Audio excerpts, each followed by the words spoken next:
What up, what up, what up? What's going on with y'all? This is your guy, HOTB, right over here on Heavy on the Boxing.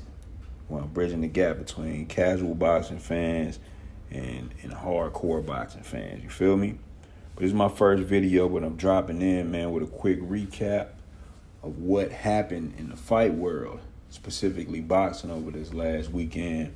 And I pretty much think the only card that was going on was Danny Garcia versus Jose Benavidez Sr. Going into the fight, man, when I first heard about Danny Garcia moving up to 154, I was a little confused, man, to be honest with you. I didn't know how he would fare. I didn't understand why he'd rather go to 154, being as there's a couple, decent fights at 147, but that's what he wanted to do. He moved up. There's only one champion in the 154 division, and that's Jermell Charlo. But Danny said he's ready. He wants to move up. He said he feels good about it. I was curious to see how his power would translate over the 154. Being as he got some decent knockouts at 147, but they didn't get those same knockouts in those in those championship fights. When the belts was on the line, he didn't get a knockout versus Shawn Porter, Errol Spence, or Keith Thurman. Although I can say that those fights, especially the Shawn Porter and Keith Thurman fight, I can say those were pretty close fights. I'm not gonna say they can go either way. I think, I think they just edged Danny out, just enough to get the win. You know what I'm saying? Errol Spence was a little more one-sided. But, again, I was curious to see how you fare at 154, man. He chose Jose Benavidez. He chose Jose Benavidez as his opponent. I always like Jose Benavidez. I like his style, you know what I'm saying? I know he got a little pop. He got some crack in there, you know what I'm saying? He looks, like a larger 147 pounder when he was fighting Bud, but he looked a little bigger, at 154, which he is, and he's definitely bigger than Danny Garcia. But as the fight went on, man, I mean, Danny kept his composure. You know what I'm saying? He kept his hands up, kept his head moving. He threw punches in bunches.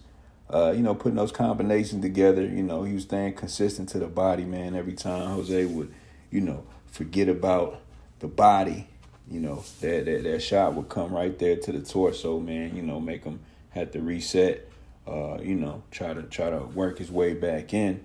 And, every time Danny would get on the ropes, he would use his feet and get out of there, man. I was really impressed with that, seeing his, how good his footwork was.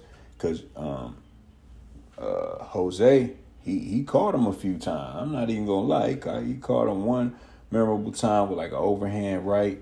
And, that really just showed how much of a chin Danny Garcia has. He got caught with a few good shots, and, he ate them. He ate those, man. He kept it moving, man. He stayed to his game plan. His father looked very focused in his corner, telling him to stay smart, fight smart. Towards the end of the fight, you can tell Danny got in his bag. Jose Benavidez, he had a good few rounds. I probably gave him maybe about 3 rounds, maybe.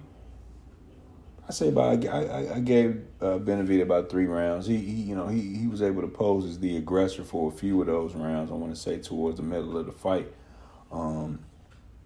But all in all, man, Danny was just too skilled for him, man. He's too well-rounded. His counter-punching skills was always on point. They showed up that night. His combination punches, they were effective as well. He definitely wasn't backing down. And, when he got in danger, he knew how to, tie up. He knew how to use his feet to get out of the line of fire, and at the end of the day, he got the nod for the fight.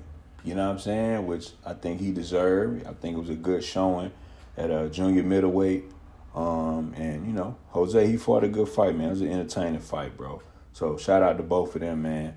In terms of what's next for Danny Garcia, he definitely didn't mention Jermell Charlo. He did mention Arislandi Lara. He mentioned Tony Harrison. So, you know, those fights seem a little more realistic for him. I don't think Danny's trying to get into any wars at this point. You know what I'm saying? I mean, you know, he doesn't really have too much more to prove. He's a pretty decorated fighter. He made some good money. He looked like he was pretty smart with his, you know, with his paychecks, you know.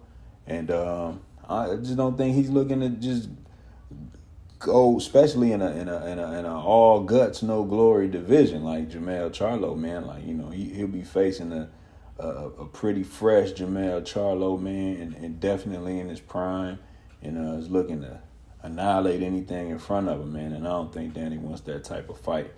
Other than that, man, I would say I would personally like to see a fight with Danny and Bud Crawford. I think stylistically, even though, you know, a majority of people probably say, you know, Bud will win that pretty convincingly, I think stylistically that would be a hell of a fight. You know what I'm saying? Like, for the fans, like, just a fan of boxing, like Bud Crawford, Danny Garcia, that'll be a hell of a matchup, man. You know, and knowing that Danny really isn't trying to spend too much more time in boxing, I think, man, just go ahead and get one more crack. You know, get a big check too. I mean, I ain't saying move back down to 147, but, you know, for some reason that Errol Spence fight doesn't fall through with Bud Crawford, man. You know, I know he's mentioned going up to 154, possibly you know, to face Jermell Charlo, but I think that'll be a good fight with him and DSG, man. That'll be one for the cameras, man. I think a lot of people come out support that fight, especially if they, you know, they put it in a New York, or, you know what I'm saying, something like that, like a neutral ground. I think it'll be pretty good. But I think overall that's an East Coast fight, man. That'll sell a lot of tickets, man. A lot of people want to see that. But that's all I got. You know what I'm saying? Once again, this is your boy HOTB. Appreciate y'all checking in on Heavy on the Boxing. All right? Heavy on the Boxing. I appreciate y'all checking in, man. And I'll be back before y'all know it, man. I'm gone. Yeah.